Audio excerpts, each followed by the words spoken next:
Okay. All right, well, if we're ready, Supervisor Gore, do you want to kick it off for us? Yeah, thank you everybody for joining us today. For those who are on the line, this will be very interactive for you. For those who are viewing this from a recorded position, make sure that you pay attention not just to what we're sending out, but also the contact information. Everybody on this call is able and willing and desirous of helping out in any way for you to connect with the resources that you need. Gracias a todos y todas por estar aquí con nosotros hoy día. Yo me nombre James Gore, soy el supervisor del condado de Sonoma, soy el representante de la Junta Directiva en los asuntos de comunicación e integración con la comunidad latina.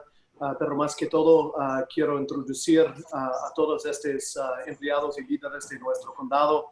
Ellos van a estar dándoles información bien importante para todos que están en la línea.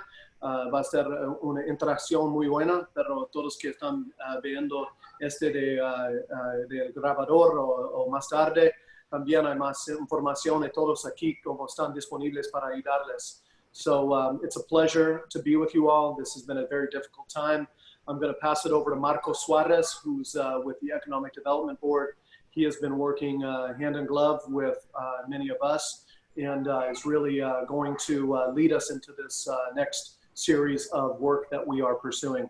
Voy a darle la mano a nuestro amigo Marco Suarez de la Junta Directiva de Economía aquí en el condado y él va a ayudarnos a representar todo que necesitamos hacer y los recursos que ya están.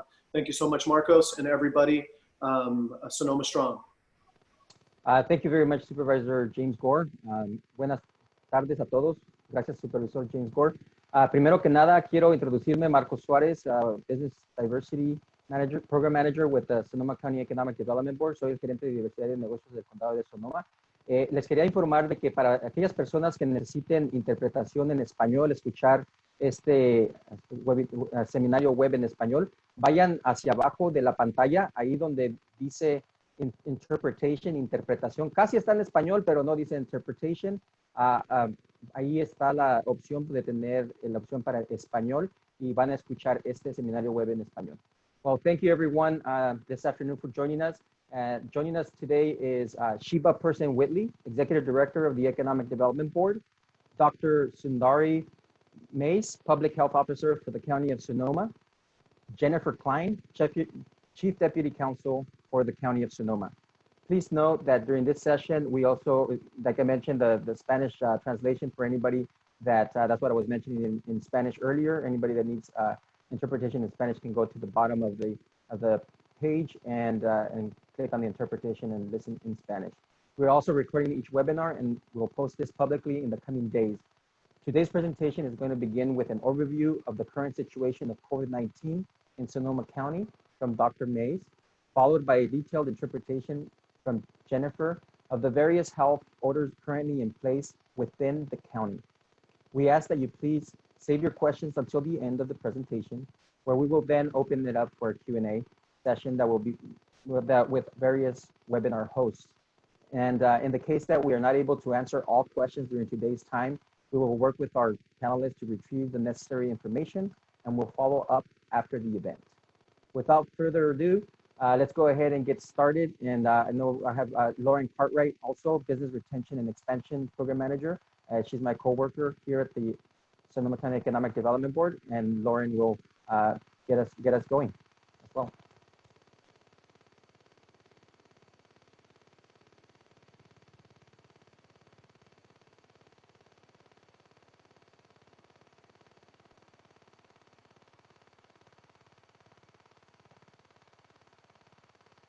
Lauren, you're still on mute. Okay. All right, Dr. Mase, do you want to go ahead and get started? Great, thank you. Good afternoon, everyone. I'm Dr. Sundari Mase, Health Officer, Sonoma County. I'm going to give you a little bit of the background on coronavirus and where we are right now today. So as you all probably already know, the coronavirus came about December of 2019. It's a novel coronavirus, meaning that it's a new pathogen, a new infection that's never been seen before in human beings. It was identified in China, Wuhan city, and was initially detected as a cluster of pneumonia cases that had exposure to a local open air market. Next slide, please. Coronaviruses are actually pretty common. In fact, they're a significant contributor to the common cold. There are four common strains that circulate worldwide. It's an RNA virus that infects both animals and human beings, and you can see the electron micrograph picture of the coronavirus on the right-hand side. Next slide. This particular coronavirus, COVID-19, was named that way because CO stands for corona, Vi for virus, and D for disease. 19 just represents the year that it was detected, 2019. The actual virus itself is called SARS-CoV-2, and you can see a picture of it on the right side from CDC. Next slide. Before I talk about the global update from a few days ago, it's a little bit higher now at this time, let me just state that we've had these kind of coronaviruses before that have sort of jumped from animal species to humans. It's thought that this coronavirus came from bats, but civets, camels, and other animal species do have infection with these coronaviruses also. So we did have an outbreak in 2002 of SARS, and some of you might remember that. SARS was considered a much more deadly virus with a 10% mortality. COVID-19 so far, it appears to have a mortality of more like 1% to maybe 3 or 4%. So SARS was a little bit different because although it also originated in China, we only really had, I think, about 8 cases total in the United States. It wasn't that transmissible and it was contained quickly. Then we had MERS, which is a Mediterranean virus, which then appeared in 2012. And the same with that virus, we only had like, I think it was 1 or 2 cases here in the United States. The mortality was much higher, about 30%. So that was also really concerning, but we didn't see a big problem in the United States from those previous outbreaks. Now, as you see, the COVID-19 is much more transmissible. COVID-19 is transmitted through the respiratory route, meaning that if people are to cough, talk, sing, and vocalize in other ways, they can transmit the virus from person to person. Also, COVID-19 is transmissible directly from person to person through contact, which is even more worrisome because people come in contact with each other and items that they touch all the time. So it appears the virus can live on surfaces for hours to days at most and can be transmitted that way, which is why we're putting out all of the information about hand washing and using hand sanitizer, wipes to wipe down surfaces, and to perform this physical distancing or social distancing, as we've been calling it, where we try to stay 6 feet away from people when we're outside and about, or we're inside in facilities and other enclosed spaces. So that's just a little background about COVID-19. Globally, I think we're up to at least somewhere, I think it's more like 2.6 million confirmed cases. I can certainly pull up the dashboard and find out exactly how many cases we have. 1 second. Let me give you that update because it would be nice to see what we've added just in the past few days here. So just a second here while I pull up our dashboard.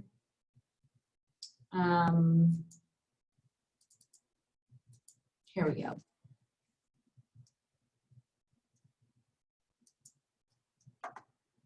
Okay, so as of today, we have, yes, 2,682,000 cases. So you can see we've already added over 200,000 cases in just a short, really 3 days or so.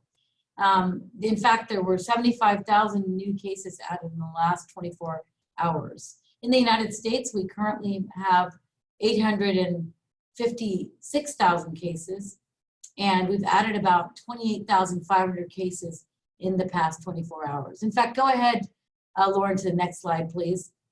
And you can see, as far as deaths in the United States, we currently have over 47,000 deaths. So we've added, it looks like, 8,000 deaths in the last few days. And in California, actually, let's stay with the slide for a second. I just want to give you the history of the infection in the United States. As you can see now from this slide, every state is reporting cases. They can see where the hot spots are, really Texas, California, Washington State, where we feel that the first case was detected and diagnosed, the Northeast, and Florida. The first case actually was reported in Washington State on January 21st, and the first case of suspected community transmission was in Solano County in California, February 26th. The first death was reported in King County, Washington, February 29, 2020. Next slide, please.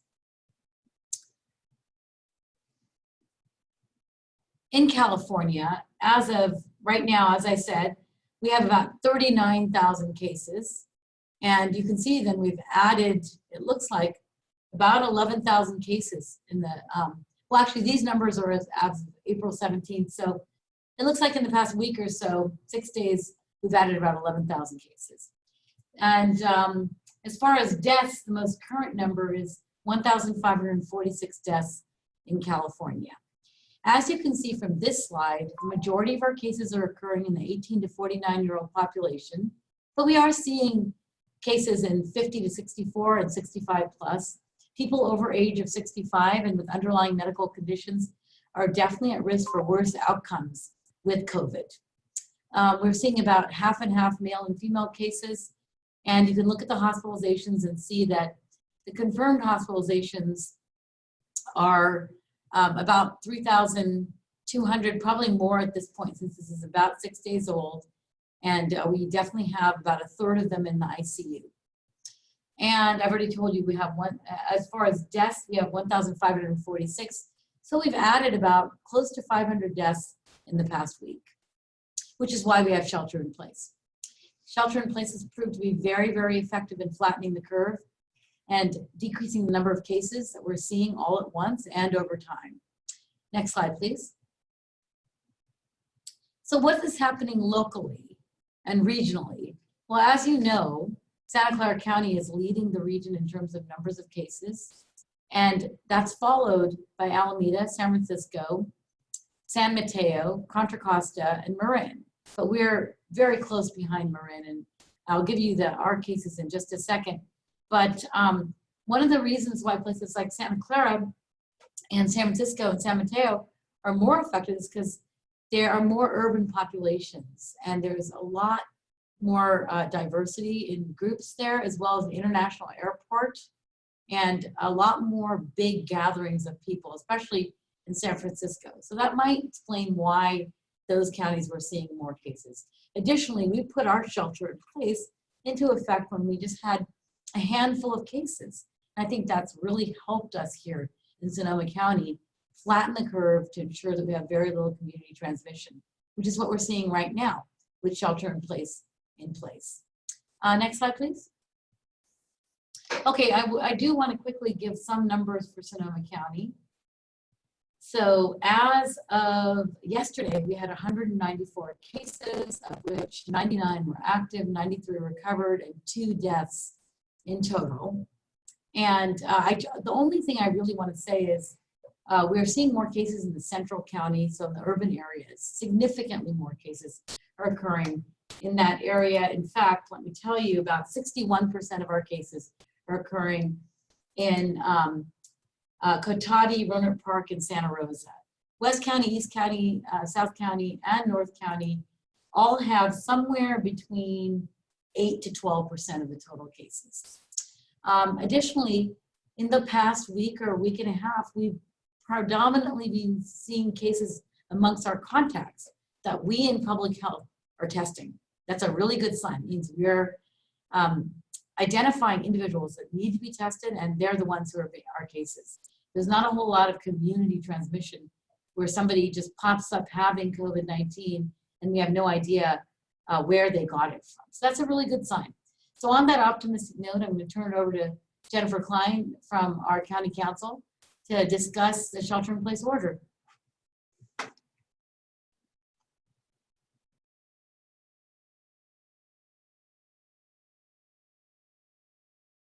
Thank you, Dr. Mase.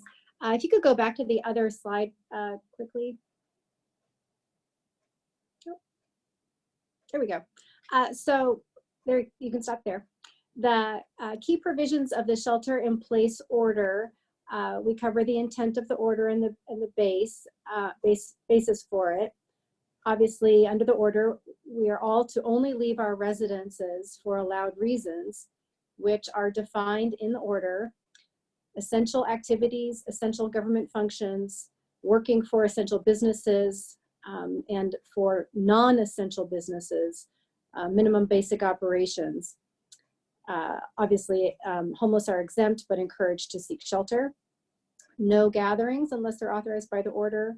No travel unless it's essential travel. And for the purpose of this discussion, business includes nonprofits as well. Next slide.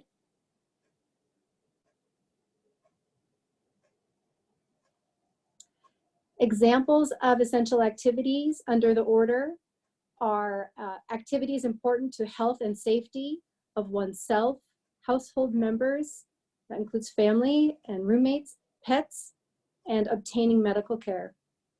To obtain necessary food and consumer products, and to obtain services or supplies necessary to maintain the habitability, sanitation, and essential operation of residences. Next slide, please.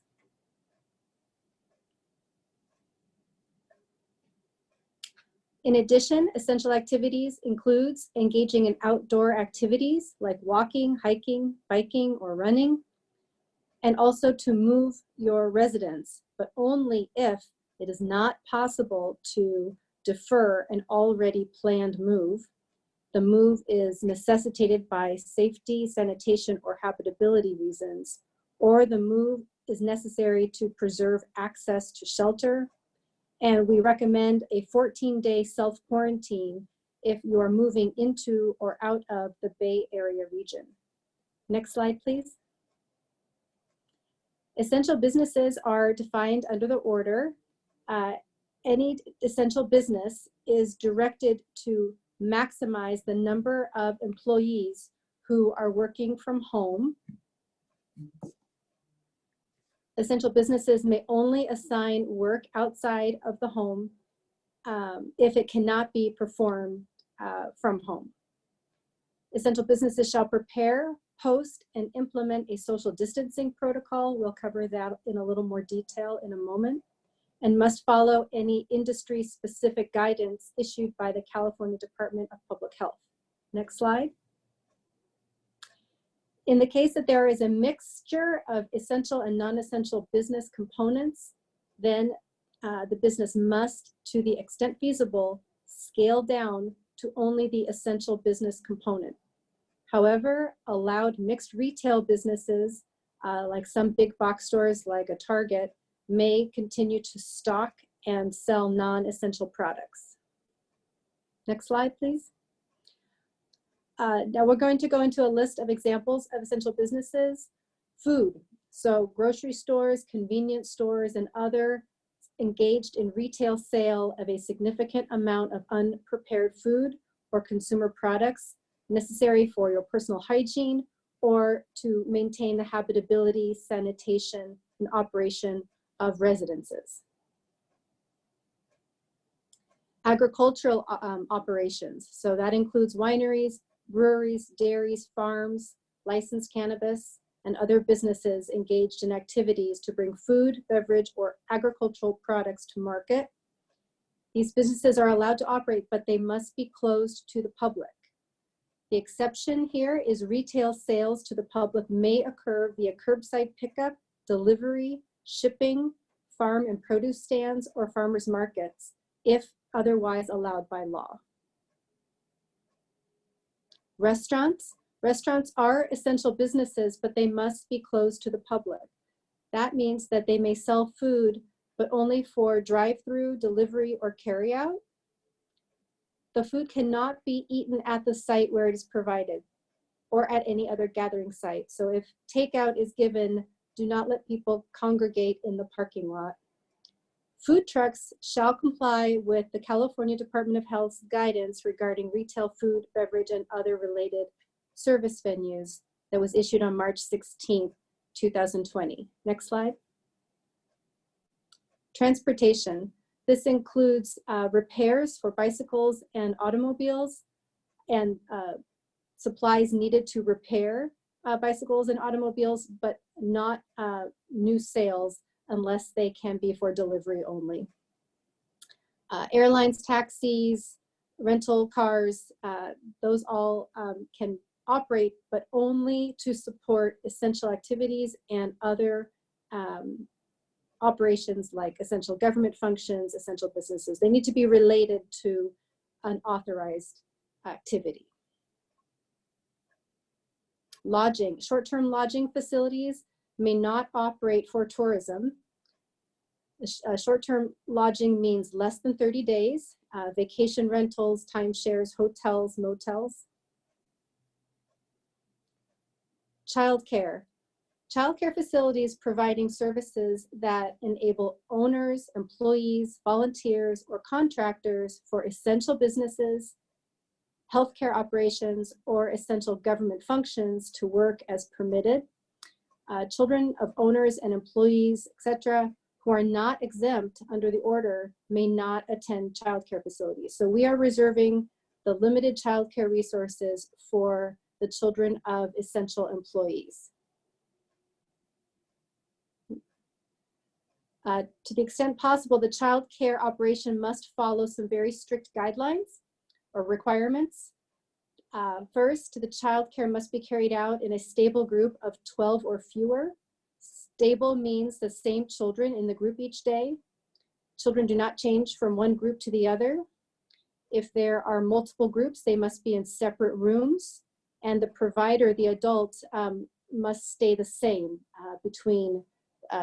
for the group. So the care providers can't switch between the groups. Next slide. So for businesses that are not in the list of essential businesses, they are not essential businesses, and they can operate exclusively through working from home. In addition, they may engage in minimum basic operations. What are minimum basic operations for a non-essential business? For example, you may maintain and protect the value of the business's inventory and facilities, ensure security, safety, and sanitation of the business, process payroll and employee benefits, although much of that is often virtual, provide for the delivery of existing inventory directly to residences or businesses and related functions, facilitate working from home, and ensure the business can deliver its services remotely. Now I'll be moving to protective measures. This includes the social distancing and hygiene requirement and the new facial covering order. Social distancing and hygiene. All individuals must strictly comply with social distancing and hygiene requirements, with limited exceptions stated in the order, such as when necessary to carry out the work of essential business or provide minimum basic operations. What are examples? Maintaining at least 6-foot social distance from individuals who are not part of the same household or living unit, frequently wash hands with soap and water for at least 20 seconds, or use hand sanitizer recognized by the CDC as effective for combating COVID-19, covering coughs and sneezes with a tissue or fabric, or if not possible, into the sleeve or elbow, and obviously washing hands. When sick with a fever or cough, avoid all social interaction outside of the household. The public face covering order was effective April 17th, 2020. Under the order, facial coverings are meant to protect the public from the user of the facial covering in case the user is infected and not yet displaying symptoms. Facial coverings cover the mouth and the nose. These coverings are not a substitute for social distancing, which also must be maintained. Under the order, the persons shall wear the facial coverings before they enter any indoor facility besides their residence and any enclosed open space while outdoors when you can't maintain a 6-foot distance. There are some exceptions, children under 2, and when a person is unconscious, like sleeping. An example of an enclosed open space could be a walled garden.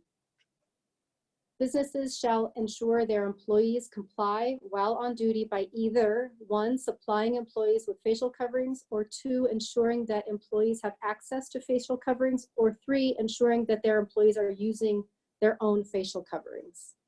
So 3 ways employees may ensure their employees comply. Next slide. Businesses may refuse service to anyone not wearing a mask to the extent allowed by applicable law. It's important to note the health officer's order does not create new rights to eject a customer or refuse service to a person not wearing a facial covering. So if you have questions about what you can do about ejecting a customer, you need to consult a private attorney knowledgeable in that area. If to the extent there is a violation, you may report any suspected violation to law enforcement. The social distancing protocol. The order in general requires social distancing of all of us, but for essential business things, there is an additional requirement to have a social distancing protocol. It is required. You prepare and post it publicly, and you provide a copy to your employees at that facility. It must be provided on demand to an enforcement agency. To see this form, it is at Appendix A of the shelter-in-place order. It's about 2 pages. Next slide. Here's a little snip of what it looks like at Appendix A.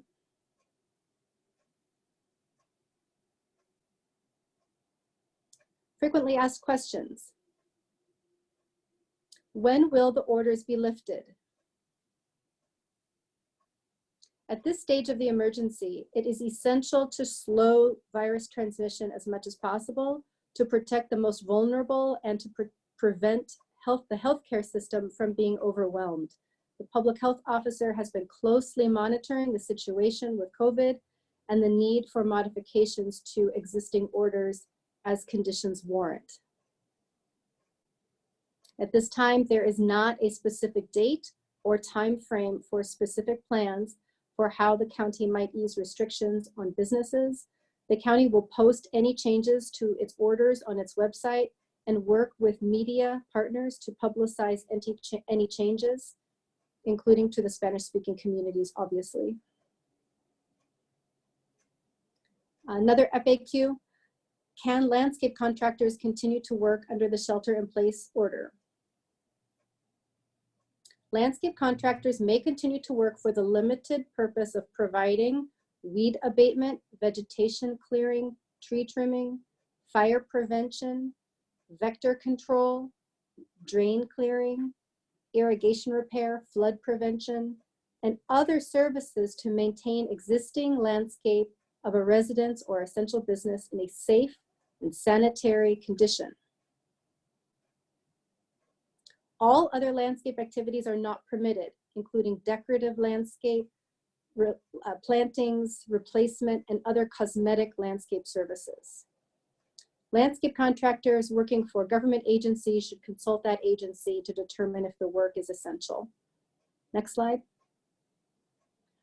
To clarify, mowing, blowing, and trimming on a regular basis falls under the category of cosmetic landscape and are generally not permitted. However, if there is an actual safety issue is presented, it can be addressed under the order. So the nature of the work needed to address a safety issue may vary from property to property. We advise to delay the regular mowing and blowing, but if a real safety problem is presented, it can be addressed. And when working, social distance must be followed. Another question. I run an essential business. Do I need an official letter of authorization from the county to operate? No. If your business is in the list of essential businesses provided in the order, then you may operate it. You do not need to obtain a specific authorization from the county to do so. In fact, the county is not issuing letters authorizing any business to operate under the order. And here is a list of additional resources, a hotline, website, and EDB's website. I'll turn it back over to EDB.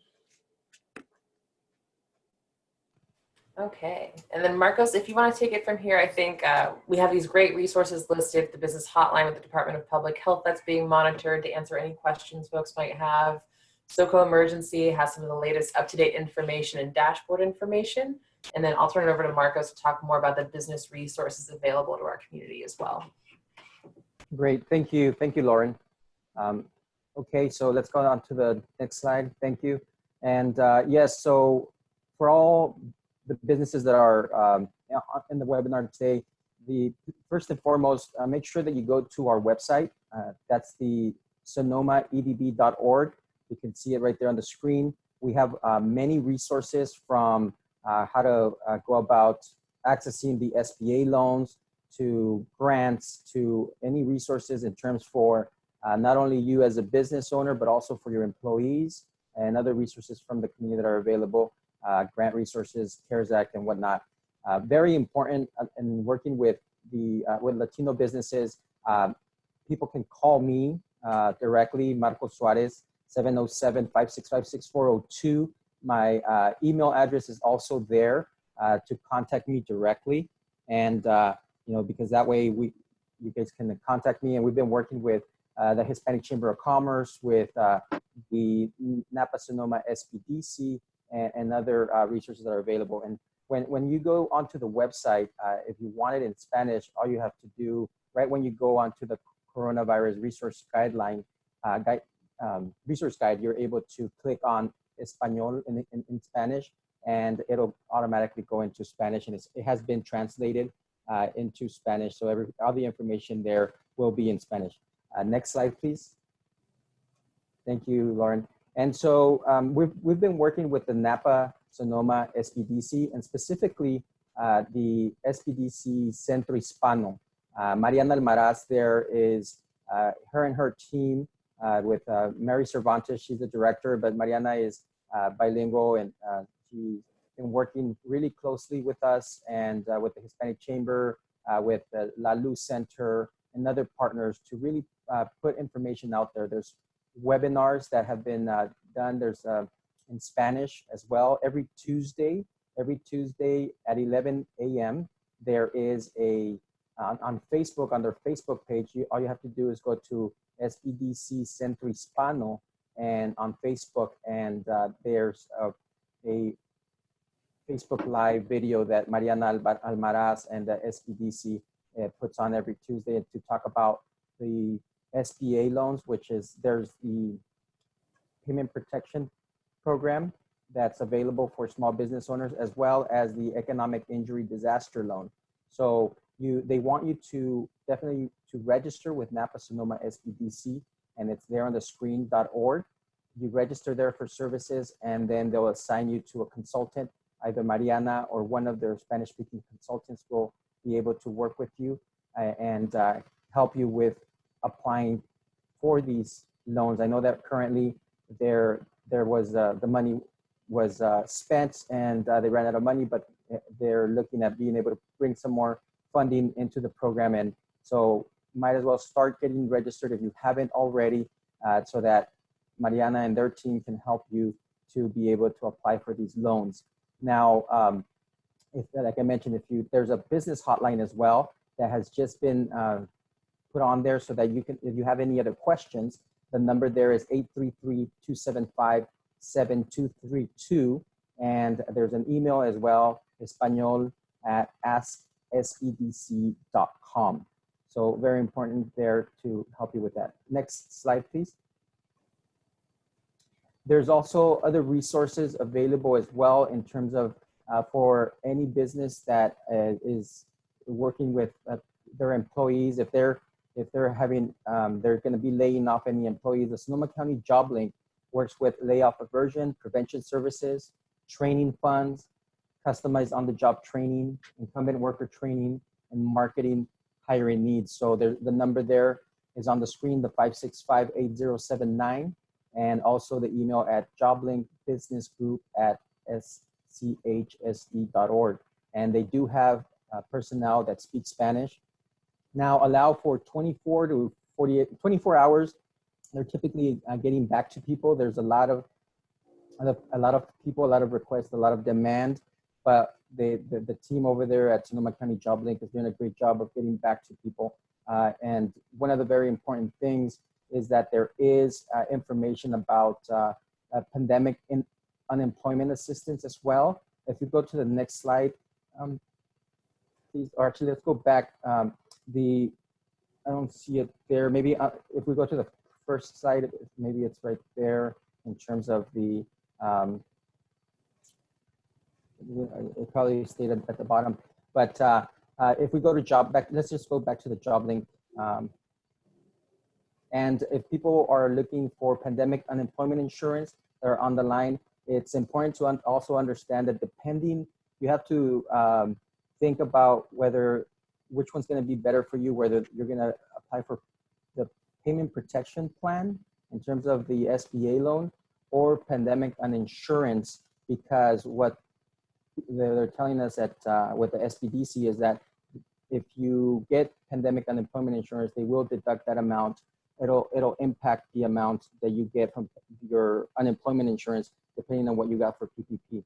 But at the same time, Mariana Almaraz at the SBDC has mentioned that, go ahead and apply for both, because sometimes there may be business owners that don't get approved for the PPP for whatever reason, or it might take too long, and at least you're able to qualify for one or the other. At the end of the day, you can't be using both. They'll deduct from your unemployment, but the most important thing is to apply for both, for the PPP and the pandemic unemployment insurance that's available as well.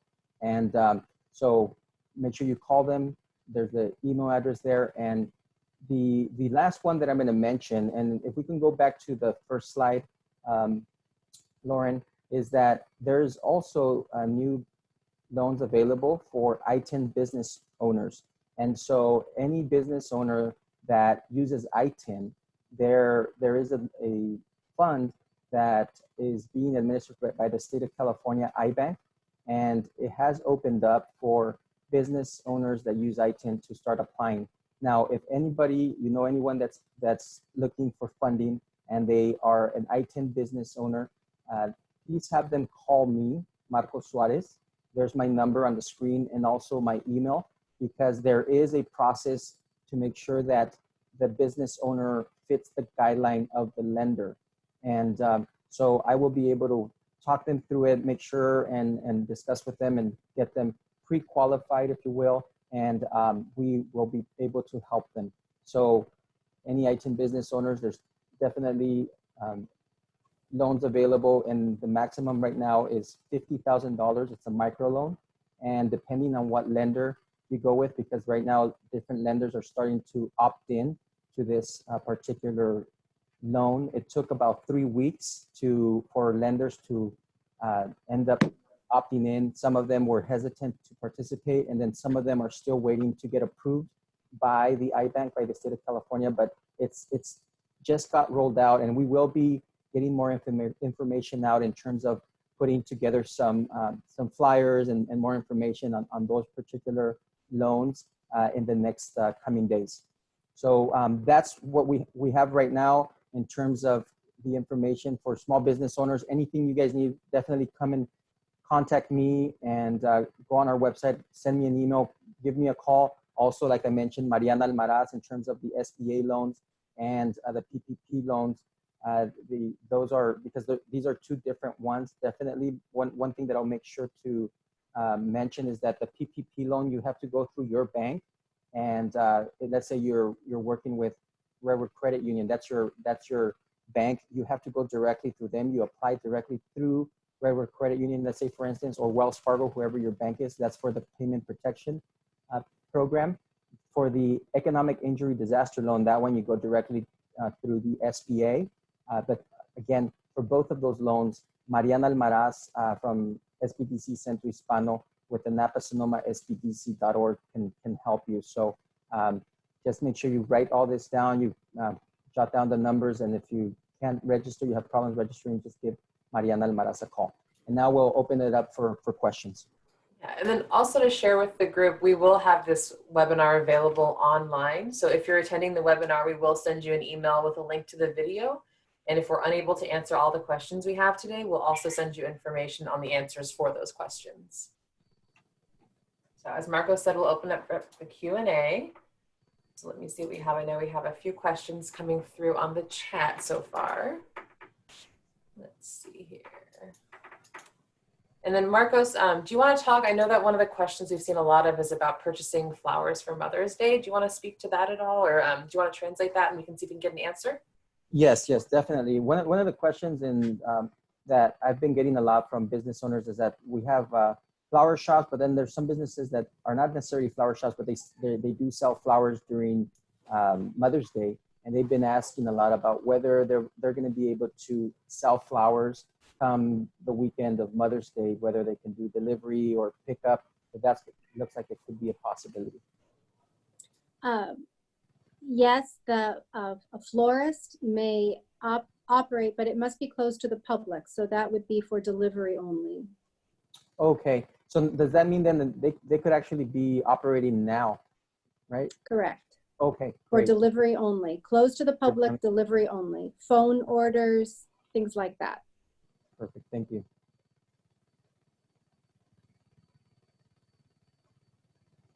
Do we have any other questions on there? I know that one that was emailed in advance was with regards to, I'm trying to track it down.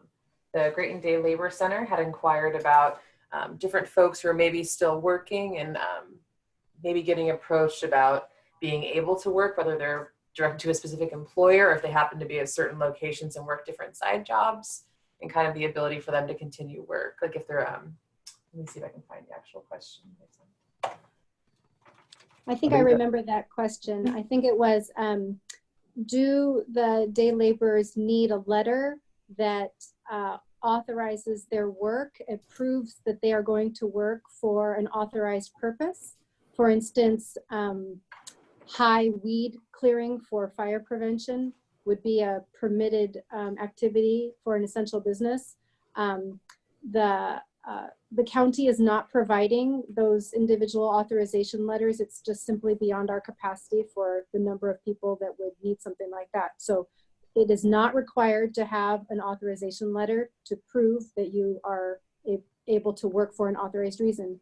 If the Great Day Labor Center wants to provide their own letter explaining why this worker is authorized to work, explaining that the job is authorized, that's certainly advisable and can help if someone is questioned about why they're traveling.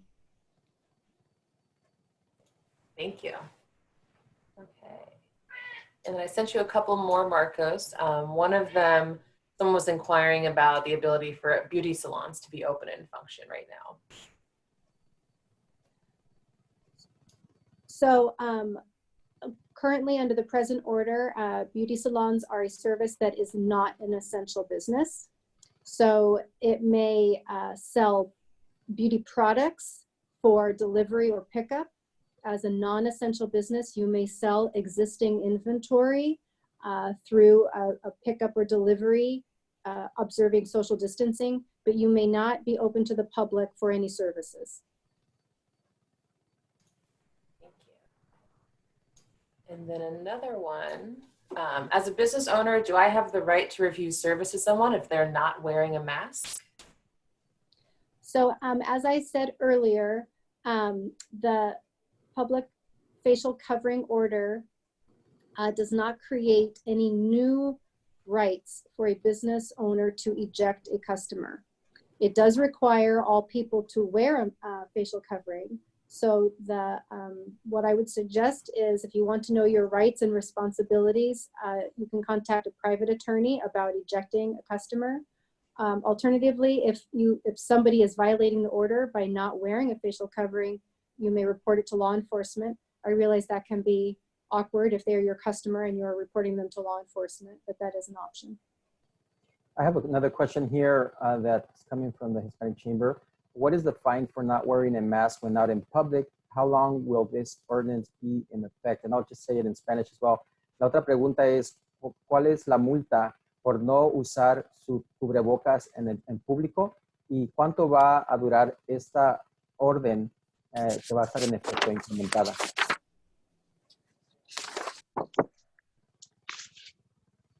I don't know the fine off the top of my head, and the order does not,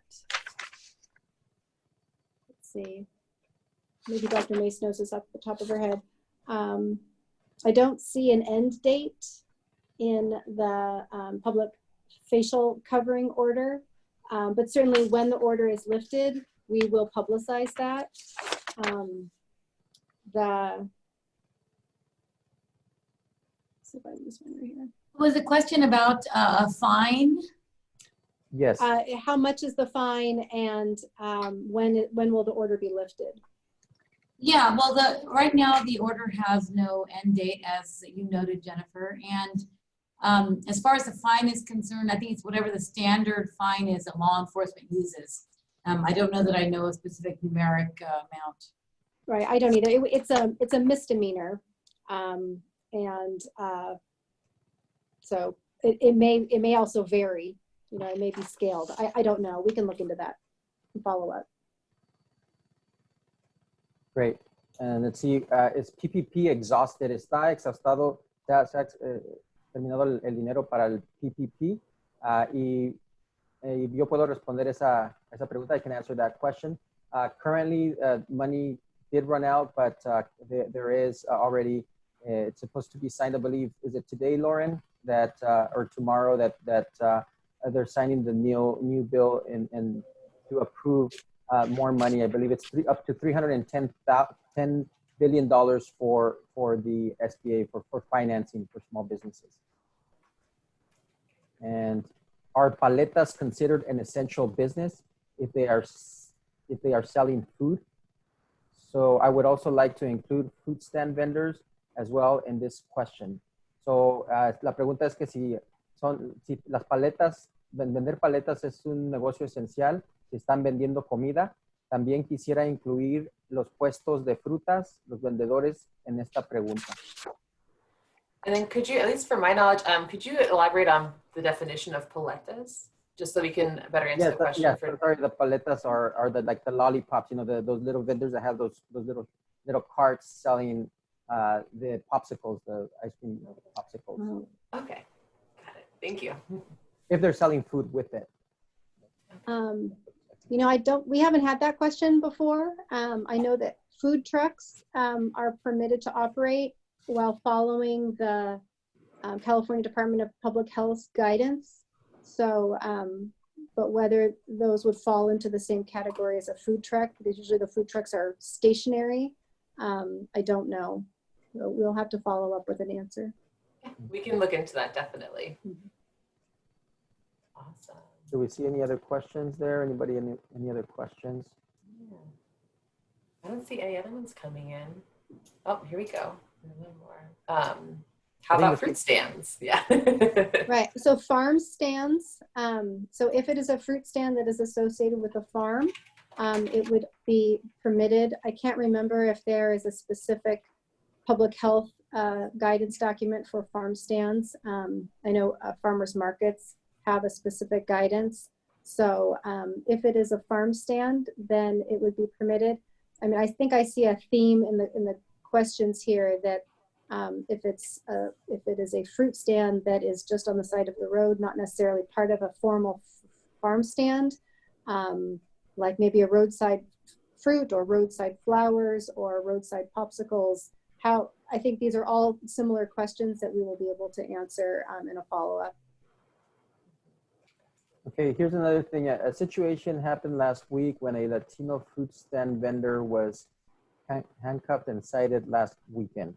I don't know if that was a question or maybe just a comment that was coming in. Mm-hmm. So, so the question may have been answered for law enforcement, and I'm not in the loop on that. I can find out what happened. In general, the idea is to prevent contact between the business and the public. So for a fruit stand, like a farm stand, a farmer's market, a grocery store, they can put into the protective measures. I think what makes the mobile, smaller vendors difficult is their ability to follow social distancing. Do they have soap and water and hand washing facilities with them? Are they able to keep a distance from their customers? I think these are things that we need to consider. And if there was a scenario where law enforcement, saw that they were not able to observe that and being open to the public, I think that we'll have to look into better guidance for these types of vendors. Because food in general, in restaurants in general are allowed, but they must be closed to the public. So how do you achieve that? How do you stay close to the public yet get your product out there if you don't have a building to close? Do you happen to know, Jennifer, with regards to this question for fruit stands, with the farmers markets being opened, are there new protocols being pushed with the farmers markets indicating they need to have like hand washing stations, or do you have any idea on? Oh yeah, I believe modified? I have seen protocols for all of that for farmers markets, right? Things are much stricter now. It is not business as usual. Got it. Thank you. I haven't gone out there to experience it since it was okay. So, are there any other questions?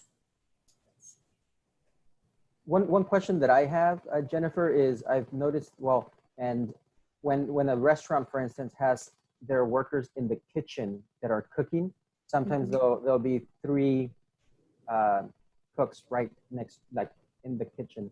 Mm-hmm. Are they supposed, because sometimes it's difficult because of the length of the burner, right? It may only be a 6-foot burner itself, but there's 2 different that they're typically used to being able to get the orders out. Now, one, are they also, and I understand because I've seen it, and the question comes because it's hot in there, right? It's hot, but are they required to be using as well? I would imagine their face masks are covering their mouth and nose, and keep that 6-foot distance. Absolutely, they must wear the facial coverings. If they cannot maintain the 6-foot distance, then as long as it's an essential business, then that is the way they will have to work. The facial coverings is an added precaution. Everyone is to observe social distancing, but for an essential business, obviously, like we're in a childcare is an essential business, but you can't expect a childcare provider to stay 6 feet away from a child. So it is, reasonable if the kitchen is only so big and you need so many people to make the food, then we understand that you're not at all times going to be able to maintain 6 feet. But anything else that you can do, you must do. Facial coverings at all times, and washing hands and sanitizing surfaces and things like that. Thank you. Yes, that definitely was one of the things that I started seeing as I'm trying to go out there as well and be able to, because one of the things that we're doing to some of the businesses out there is really trying to get out more information and education on this. And we do notice that some of the workers in the kitchen, they say, it's really hot. And so they tend to take the face mask or covering off the face. So it's one of those things that just we need to be able to get the word out there to every business owner that unfortunately maybe they take breaks ever so often, but they must continue to have the. I think increasing ventilation, bringing in more fans. I think that something to make it tolerable, because it really is very important to stay, to protect each other. Yes, thank you. This has been great. Are there any other questions out there? Or Marcos, is there anything else that I know you've been out like boots on the ground trying to help businesses understand the different protocols, or any other questions or concerns that you've seen flagged that you can try to help clarify? Well, yes, Jennifer, just to make it clear, just so everybody can hear it directly from you, in terms of every essential business, now, is it a requirement for every business to have the signs from the county that you know, the ones that say, attention, these are, if, you know, wear your face mask if you are exhibiting or feel any types of symptoms, don't come into the venue. Is that part of the requirement to have the signs outside of their business if they're going to be conducting business? Right, that as part of the social distancing protocol, you must have signage. So if you are an essential business, you must already, I think the deadline was last week, have your social distancing protocol filled out, posted, provided to the employees who work at that site, and have signage educating employees and the public about that social distancing and hygiene protocol.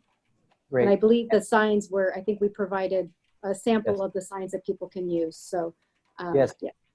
And actually we've been working really well with health, and, you know, Melissa Valle, PIO as well, and, you know, being able to get us signs. And we've been working with the Hispanic Chamber of Commerce and the Centro La Luz Center, and there are signs out there. They're actually for people that are on the call as well. Right now, there are signs available at Quinoa, Cocina Peruana. It's a Peruvian restaurant in Petaluma.